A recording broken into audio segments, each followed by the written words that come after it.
Bapa, kami mengucap syukur malam hari ini Tuhan memberkati kami, dan kami ingin menyelesaikan doa malam kami hari ini. Kami menyerahkan Tuhan yang terus memimpin sehingga semuanya menjadikan nama Tuhan dimuliakan, kami semua diberkati. Terima kasih Bapa, dalam nama Tuhan Yesus Kristus kami berdoa. Haleluya. Amin. Selamat malam Bapak Ibu, Saudara sekalian yang sudah bersama dengan kami di sini untuk menyelesaikan doa malam kita hari ini. Nah, Saudara sekalian, doa malam ini dilaksanakan secara iman Kristiani dengan dasar keyakinan kepada Tuhan Yesus Kristus, Yeshua HaMasyiah, Juru Selamat dunia dan Imam Besar Agung kami. Kitab suci yang memuat perjanjian lama dan perjanjian baru yang mendokumentasikan firman Tuhan, kami percaya dan sampai sekarang ini menjadi pegangan kami, menjadi pegangan kita sekalian. Saudara sekalian, sebelum kita menyelesaikan doa malam kita, saya ingin beritahukan bahwa salah satu nama yang selalu kita doakan dalam minggu-minggu terakhir ini, yaitu Bapak Supriyanto di Salatiga, hari ini telah dipanggil Tuhan.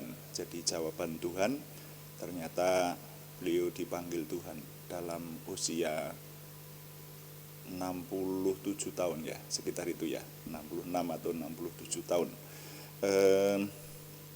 Ya, saudara-saudara sekalian, almarhum ini adalah teman sekelas saya SMP, saudara ya. Jadi ini ada teman-teman sekelas SMP yang juga beberapa mengikuti doa pagi maupun doa malam, jadi kami merasa kehilangan. Baik, nanti kita berdoa untuk keluarganya ya saudara. Nah, malam hari ini saya masih ingin menjawab pertanyaan dari saudara Eunike Yuli Krismawardhani di Gerobogan yang mempertanyakan mengenai bunuh diri ya kemarin dulu itu, dan saya sebelumnya sudah ingin mengakhiri, tapi ini justru ada tambahan pertanyaan menyangkut hal ini. Jadi rasanya kita kemarin sudah merenungkan selama mungkin sekitar 4 kali doa malam ya, untuk menjawab bahwa beberapa hal sudah kita dapati. Yang namanya bunuh diri itu dilarang Tuhan, sudah jelas ya.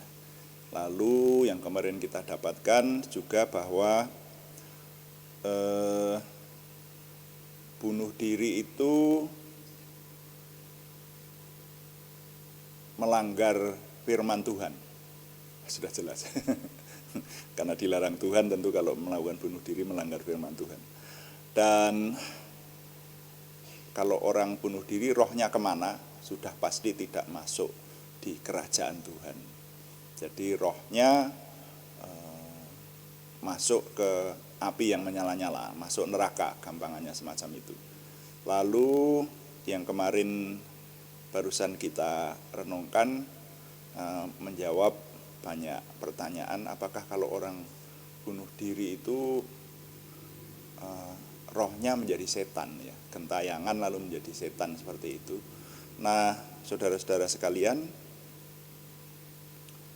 kemarin saya sempat menyaksikan bahwa di desa tempat kelahiran saya dipercaya salah satu nenek moyang saya, yaitu kakek canggah saya. Jadi ayahnya kakek buyut saya. Itu dipercaya rohnya sekarang ini masih ada di desa kami, dan ada yang bilang menjaga, ada yang bilang kalau sampai tidak dituruti kehendaknya bisa menimbulkan malapetaka gitu. Nah, yang seperti itu kemarin mungkin belum saya garis bawahi hal ini. Saya sekarang meyakini bahwa sebetulnya roh itu bukan kakek saya, bukan nenek moyang saya, tetapi iblis yang menyamar sebagai malaikat terang Dan itu nanti kita jumpai beberapa. Saya bertemu dengan orang-orang yang bergelut dalam bidang paranormal dan akhirnya bertobat, menjadi percaya kepada Tuhan Yesus. Itu menjelaskan yang mengaku sebagai roh itu sebetulnya itu bukan nenek moyang kita. Yang mengaku sebagai nenek moyang itu bukan itu. Itu loh. Jadi iblis yang menyamar sebagai malaikat terang, makanya hati-hati. Nah, kali ini masih ditambah dengan pertanyaan dari Ibu Nurisyanti di Salatiga juga. Ini yang menanyakan begini berkaitan dengan hal ini. Saya baru buka hari ini tadi, makanya saya ketengahkan juga di sini pertanyaannya. Kalau ada orang sakit kemudian tidak mau makan dan tidak mau minum obat, apakah hal semacam itu termasuk bunuh diri? Wah, ini menjawabnya tidak mudah, saudara ya, kalau menurut saya. Jadi harus dijawab dengan seksama. Saya ingin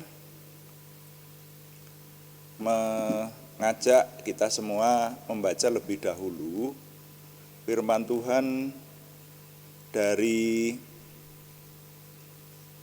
Matius pasal 22.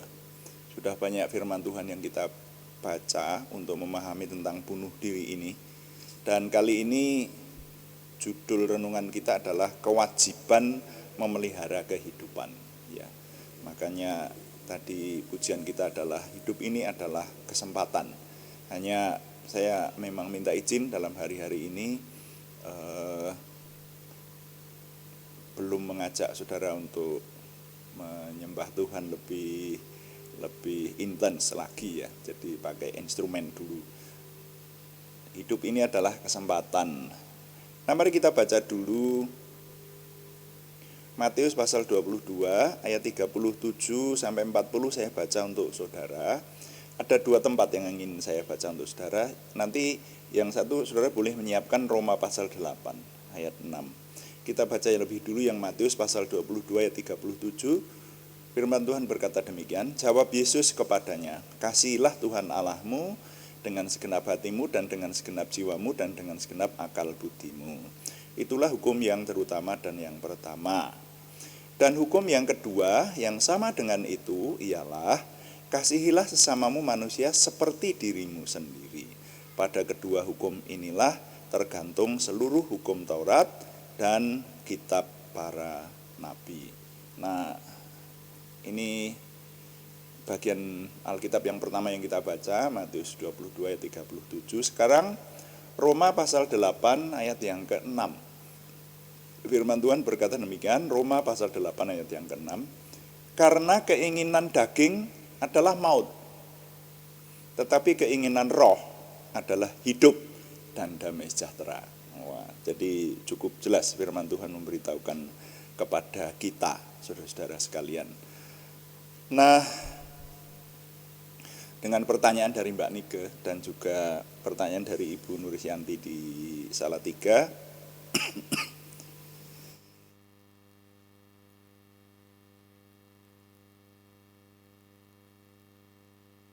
mari kita merenungkan mengenai kewajiban memelihara kehidupan.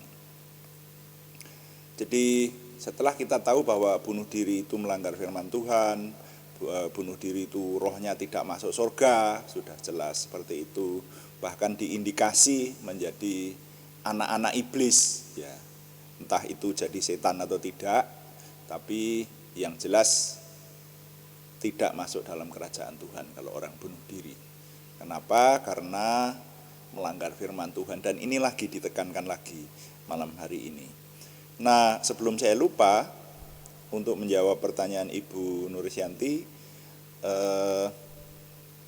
sesuai dengan apa yang saya dapatkan, kalau ada orang sakit kemudian tidak mau makan dan tidak mau minum obat, apakah itu juga termasuk dikategorikan ke dalam tindakan bunuh diri? Kalau menurut saya itu kok tergantung ya. Jadi sebagai seseorang yang sering dipercaya Tuhan untuk mengiringkan seseorang dalam konseling rohani, ya. Jadi menjadi konselor rohani itu tentu sangat melihat kasusnya. Saya memberikan contoh begini. 10 hari terakhir ini kesehatan saya terganggu. Anda pada tahu itu ya. Dan makan nggak enak. Serius. Saya kalau makan saya paksa banget. Jadi yang selama ini kalau orang sehat itu, waktu makan itu adalah waktu yang paling menyenangkan, waktu yang ditunggu-tunggu. Dan pada umumnya manusia mesti mencari makanan yang enak seperti itu, saudara ya. Tapi kalau orang sedang tidak sehat itu waktu makan itu menjadi waktu yang menyiksa. Waktu makan menjadi waktu yang menyiksa, jadi tidak mau makan itu. Itu bukannya pengen bunuh diri, tapi memang tidak enak makan, saudara. Itu kasusnya begitu. Jadi orang tidak mau makan kalau sedang sakit itu bukan karena ingin mati, tapi karena tidak enak makan. Juga demikian dengan minum obat, karena ada orang, wong saya ketemu dengan rekan dokter kok, saudara. Ada dokter aja yang berkata kepada saya kalau, ini dokter loh, minta maaf jangan tanya nama loh ya. Ini nama rekan saya, rekan senior lah yang ini, ya. Bukan saudara, bukan banyak saudara saya yang jadi dokter nanti saling mencurigai, bukan, ini bukan keluarga ini. Ini rekan, ya, senior. Ada di kota lain. Dia berkata begini, wong saya saja kalau disuruh vaksin itu males kok. Loh, kok bisa begitu? Nah, apakah orang semacam itu artinya tidak mau menggunakan obat? Termasuk tidak mau minum obat itu belum tentu karena orangnya mau mati. Nah, kalau orang bunuh diri itu kan memang menghendaki mati gitu. Jadi ini melihat kasusnya. Tapi saya juga pernah mengindikasi ada seorang tua yang memang sudah pengen mati. Dan ketika ditanya, kita semua mendoakan untuk sembuh, itu ada seorang tua sekali, sudah cukup tua kalau ini memang, dan seorang ibu ini, dan berkata, enggak, aku sudah lelah hidup dan tidak mau makan ya tidak mau minum obat. Nah, kalau yang seperti itu namanya bisa dikategorikan ingin mati, itu yang tidak boleh, saudara ya. Yaitu rasanya bisa kalau seperti pertanyaan Bu Nurisyanti, mungkin dikategorikan yang semacam ini semi bunuh diri, ini yang tidak boleh ya. Nah, hanya sangat melihat kasusnya. Tapi yang lebih penting kita renungkan malam hari ini, karena judulnya adalah kewajiban memelihara kehidupan. Mari kita memperhatikan firman Tuhan ini dalam kaitannya dengan pertanyaan, baik pertanyaan Mbak Nike maupun pertanyaan dari Ibu Nurisyanti di Salatiga, saudara-saudara, bahwa Tuhan itu memerintahkan supaya kita memelihara kehidupan. Coba kita perhatikan perkataan Tuhan Yesus yang kita baca ini tadi ya. Kasihilah Tuhan Allahmu dengan segenap hatimu dan dengan segenap jiwamu dan dengan segenap akal budimu. Itulah hukum yang terutama dan yang pertama. Yang ini sudah banyak kita pahami. Ya, bahwa mengasihi Tuhan dengan segenap hati, dengan segenap akal budi dan dengan segenap kekuatan itu adalah hukum yang terutama dan yang pertama. Dan hukum yang kedua yang sama dengan itu, dengar baik-baik, kasihilah sesamamu manusia seperti dirimu sendiri. Nah, yang sering luput dari pemahaman kita adalah kita diperintahkan untuk mengasihi sesama kita. Dan kalau mengasihi sesama kita tidak main-main. Seperti mengasihi diri sendiri. Wah, berarti kan harus mengasihi sesama kita dengan sungguh-sungguh itu. Nah, hanya kita dalam menerima hukum yang kedua yang di sini disebutkan, hukum yang kedua yang sama dengan itu ialah, kan gitu bunyinya. Nah, ini pikiran kita kepada mengasihi sesama. Tapi lupa bahwa ada kalimat yang bunyinya, kasihilah sesamamu manusia seperti engkau mengasihi dirimu sendiri. Ini artinya bahwa sebelum mengasihi sesama manusia, harus sudah bisa lebih dulu mengasihi diri sendiri. Jangan salah bahwa, kalau begitu orang disuruh mengasihi diri sendiri ya, disuruh egois begitu. Oh bukan begitu. Ini jangan dibuat lebay ke salah satunya, harus seimbang pikiran kita. Kalau orang, wah orang banyak mengasihi diri sendiri itu egois, ya bukan begitu yang dimaksud. Tetapi manusia untuk memelihara kehidupan ini itu diperintahkan oleh Tuhan. Ini dalam kalimat ini tersirat, atau bahkan kalau saya menerimanya secara langsung, Tuhan itu memerintahkan supaya kita mengasihi diri sendiri dulu. Jadi diri sendiri kalau merasa kotor belum mandi gitu, ya harus dibersihkan, mandi yang bersih, dirawat, rambut kalau sudah terlalu panjang dan aut-autan ya harus pergi ke tempat potong rambut, dirapikan, ya toh. Dan kalau sakit juga dirawat supaya sembuh. Itu loh. Jadi kehidupan itu dijaga. Diri sendiri ini dikasihi seperti itu. Ini perintah ini juga termasuk di dalamnya perintah mengasihi diri sendiri. Dan tidak main-main, pada kedua hukum inilah tergantung seluruh hukum Taurat dan kitab para nabi. Bukankah ini perintah besar namanya? Oleh karena itu kalau ada orang yang tidak mengasihi diri sendiri, orang yang tidak memelihara kehidupan, orang itu jelas melanggar hukum utama. Hukum yang terutama dan yang utama, dan hukum yang kedua yang sama dengan hukum yang pertama itu, saudara-saudara.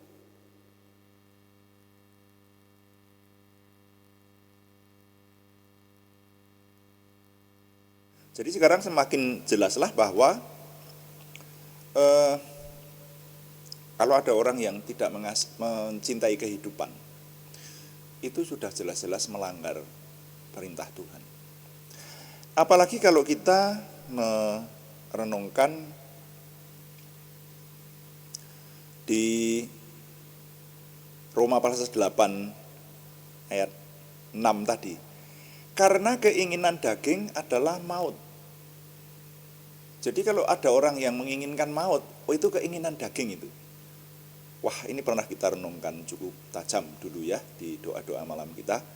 Dan di sini kelanjutannya kalimat berikutnya di Roma 8. Tetapi keinginan roh adalah hidup dan damai sejahtera. Karena itu pada prinsipnya sebetulnya hidup itu kenikmatan. Hidup itu anugerah, hidup itu indah. Ya, hidup itu kenikmatan lah. Sehingga kebanyakan manusia normal akan berpikir bahwa hidup itu harus lebih panjang, harus lebih sejahtera seperti itu. Kalau ada orang yang ingin mati, itu pikiran tidak normal sudah semacam itu. Dan saudara, saya pernah ketemu lebih dari sekali. Lebih dari sekali.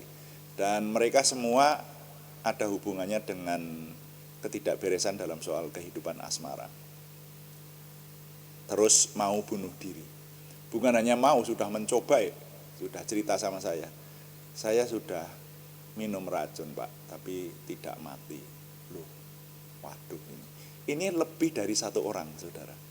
Nah, jadi ada yang seiman, ada yang tidak seiman. Ada yang tidak seiman yang cerita kepada saya semacam itu. Sampai akhirnya saya digerakkan Tuhan untuk mengakrabi anak itu sampai hari ini. Mereka masih menganggap saya adalah seniornya. Bukan orang seiman dengan saya. Nah itulah saudara ya. Jadi orang itu kalau memiliki hati untuk membangun sesama, ternyata bukan hanya orang seiman, tapi orang lain pun menganggap bahwa saya dituakan oleh dia. Seperti itu. Nah demikian saudara, jadi kehidupan itu harus dijaga. Ya, dengan alasan apapun juga, dengan alasan ya seperti yang ditanyakan Ibu Nurisyanti, mungkin ada orang yang sudah lelah hidup tadi, ya kayak contoh yang pernah saya jumpai itu, lalu tidak mau makan dan tidak mau minum obat, itu harus diberi kesadaran macam itu. Nah ini yang lebih penting, saudara. Jadi kita sebagai orang beriman, mari kita memiliki kesadaran akan hal ini dan membawa diri kita supaya jangan sampai terjebak ke dalam tindakan atau prinsip yang salah. prinsip yang melahirkan tindakan yang bisa salah di hadapan Tuhan. Kita harus memelihara hidup kita. Dan bukan hanya itu, tapi juga termasuk bukan hanya kita maksudnya, tapi juga orang-orang di dekat kita yang menjadi tanggung jawab kita. Yang menjadi tanggung jawab kita itu bisa banyak loh saudara, bisa anggota keluarga, bisa anak, bisa cucu, bisa istri, bisa suami, saudara-saudara, orang tua, ya, dan juga yang namanya orang-orang yang dipercayakan itu adalah orang-orang yang ada di lingkungan Anda, mungkin pegawaimu, mungkin rekan kerjamu, mungkin jemaat yang kau layani, dan seterusnya. Ya.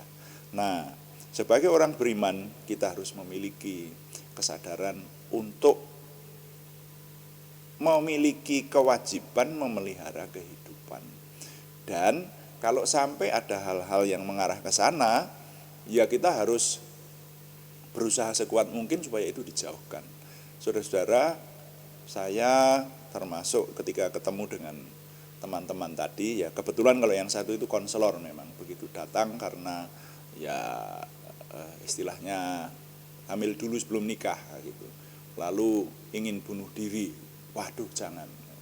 Jadi saya berusaha sekuat mungkin supaya tidak bunuh diri, dan puji Tuhan sampai sekarang tidak jadi bunuh diri, tetapi menikah dengan baik, anaknya dipelihara dengan baik, sudah besar dan seterusnya, puji Tuhan. Nah yang satu saya juga berusaha nempel waktu itu ya. Jadi waduh jangan sampai, ini kamu masih punya keinginan bunuh diri sampai sekarang. Dia berkata waktu itu yang tidak seiman, kadang-kadang muncul gitu, wah jangan gitu. Kamu kalau bunuh diri masuk neraka, kamu nggak dapat surga. Agama apapun seperti itu aturannya, saya bilang begitu. Dan saudara, dan nah ini contoh sederhana ini mari kita gunakan dalam hidup kita. Kita sendiri memiliki kesadaran bahwa hidup itu harus dipelihara. Kita punya kewajiban memelihara kehidupan, dan kita mengamalkan kepada orang lain supaya orang-orang di sekitar kita juga diberkati dengan prinsip-prinsip keimanan kita yang cinta kebenaran, kekudusan, dan memelihara kehidupan. Jadi nilai yang dapat saya ketengahkan bunyinya begini, saya susun dalam sebuah kalimat.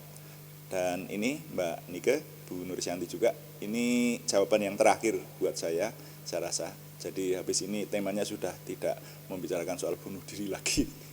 Ya. Dan juga saya beritahukan teman-teman lain, tim di sini nanti akan mengisi juga doa malam kita ini. Tapi kalau menjawab pertanyaan, saya akan berusaha supaya saya sendiri yang bisa hadir untuk menjawab pertanyaan. Kalau ada pertanyaan lanjut, boleh silahkan menghubungi kami. Nilai, orang beriman harus menjaga dan mengamalkan untuk berusaha memelihara kehidupan, dan juga orang lain yang dipercayakan kepadanya. Saya ulangi, orang beriman harus menjaga dan mengamalkan untuk berusaha memelihara kehidupan, dan juga orang lain yang dipercayakan kepadanya. Tuhan dipuji, amin. Nah, mari kita menaikkan doa syafaat kita. Saudara-saudara sekalian, kita langsung doa syafaat saja. Kita akan berdoa untuk keluarga Bapak Supriyanto juga yang hari ini masih berduka. Ya, kita semua mengucapkan ikut sepenanggungan dan ikut mendoakan keluarga yang ditinggalkan. Mari kita berdoa. Bapa di surga, kami mengucap syukur malam hari ini Tuhan memberkati kami dengan firman-Mu, dan biarlah khususnya buat saudara kami Eunike Yuli Krismawardani, juga Ibu Nurisyanti di Salatiga yang mempertanyakan pokok bahasan mengenai kehidupan. Kami mohon Tuhan memberkati sehingga semua yang kami renungkan ini menjadikan nama Tuhan dimuliakan dan kami semua diberkati. Terima kasih Bapa di surga. Kami sekarang juga berdoa syafaat untuk banyaknya bencana alam yang terjadi di tengah bangsa dan negara kami ini. Mohon Tuhan yang menolong sehingga kami Tuhan jauhkan dari bencana banjir maupun tanah longsor di beberapa tempat, tetapi Tuhan memberikan bangsa dan negara kami tetap ada dalam damai sejahtera Tuhan. Terima kasih Tuhan, dan secara khusus kami berdoa untuk Ibu Sutiah beserta dengan anak cucu yang ditinggalkan oleh almarhum Pak Supriyanto hari ini.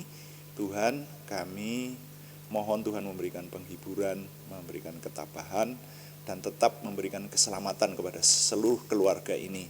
Percaya kepada Tuhan Yesus Kristus, dan Tuhan pelihara sesuai dengan limpah rahmat Tuhan yang besar. Terima kasih, kami belajar mengucap syukur untuk menerima segala sesuatu yang boleh kami terima. Dan sekarang kami menaikkan doa untuk nama-nama yang membutuhkan kesembuhan. Kami berseru dalam nama Tuhan Yesus Kristus, Yeshua HaMasiah, mohon Tuhan memberikan kesembuhan kepada saudara kami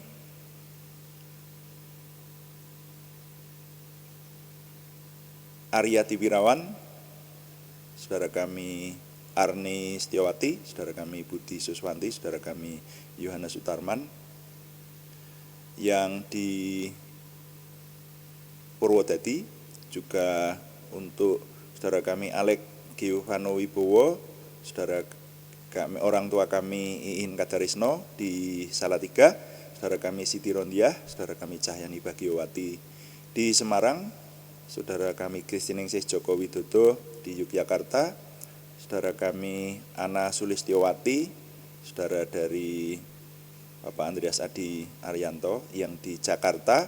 Mohon Tuhan yang memberikan kesempurnaan kesembuhan dalam nama Tuhan Yesus Kristus. Tuhan memberikan pemulihan. Juga kami berdoa untuk pergumulan yang lain, yaitu pergumulan dari saudara kami Sri Purwati dan saudara kami Yohana Asri Sabtor ini. Tuhan yang menjawab doa, memberikan terobosan baru sehingga pertolongan Tuhan nyata buat kami.